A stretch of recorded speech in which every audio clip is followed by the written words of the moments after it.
Audio. Gaz et électricité, les hausses des tarifs sociaux limités.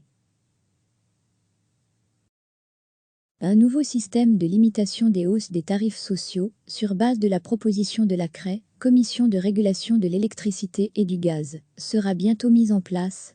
Un accord est intervenu en ce sens lors du comité de concertation de ce 19 février. Depuis 2019, les prix du gaz et de l'électricité ont tendance à augmenter.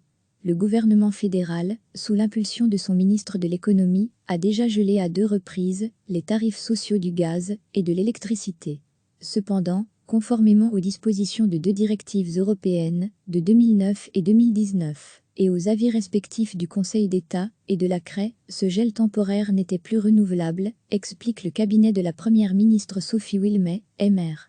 La proposition est la suivante: limiter les hausses de prix significatives des tarifs sociaux du gaz et de l'électricité en les calculant par trimestre et non plus par semestre, ainsi que limiter l'augmentation avec un double plafond, trimestriel et annuel.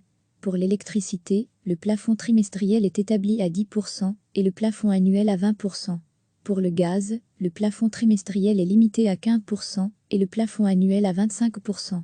La différence entre le gaz et l'électricité est justifiée par la volatilité différente entre les deux produits, qui s'est établie ces dernières années, précise encore le cabinet Wilmès, qui espère que ce nouveau système préservera le pouvoir d'achat des clients résidentiels protégés à revenus modestes ou à situation précaire. Cet accord est fondamental du point de vue de la solidarité, de la protection des personnes les plus vulnérables et de la cohésion sociale, insiste Sophie Wilmès dans un communiqué. Ce nouveau système pourra nous prémunir d'une nouvelle augmentation importante des tarifs de l'électricité et du gaz qui, nous le savons, pèse lourd sur le pouvoir d'achat des citoyens aux revenus modestes.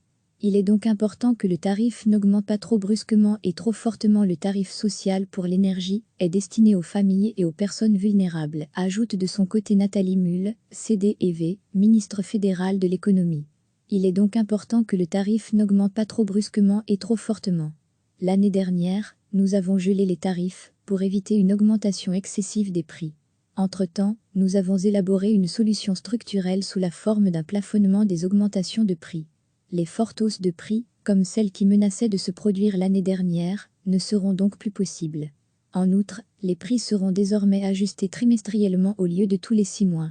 Pour le ministre-président de la région bruxelloise, Rudy Vervoort, PS, avec ce nouveau mode de calcul, que la région bruxelloise soutient, et grâce notamment à la mise en place de plafonds d'augmentation, nous ne devrions plus connaître de situation imposant une prise de décision en urgence, pour éviter un impact négatif sur les usagers bénéficiant du tarif social.